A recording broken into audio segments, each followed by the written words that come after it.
মানসম্মত রড বা ইস্পাত উৎপাদনে স্বনির্ভরতার পথে বাংলাদেশ। এ কারণে নিরাপদ অবকাঠামো নির্মাণ অনেকটাই সহজ হয়েছে, আমদানির প্রয়োজন পড়ছে না। উপরন্তু সৃষ্টি হয়েছে সম্ভাবনাময় এক নতুন দুয়ার।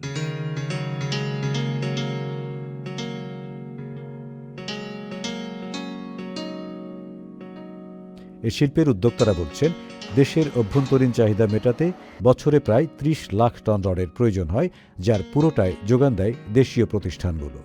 যদিও এসব প্রতিষ্ঠানের বছরে উৎপাদন ক্ষমতা ৮০ লাখ টন পর্যন্ত। পুরো উৎপাদন ক্ষমতা কাজে লাগাতে পারলে রপ্তানিও করা সম্ভব হবে বলে মনে করেন উদ্যোক্তারা। সুখবর প্রতিদিন।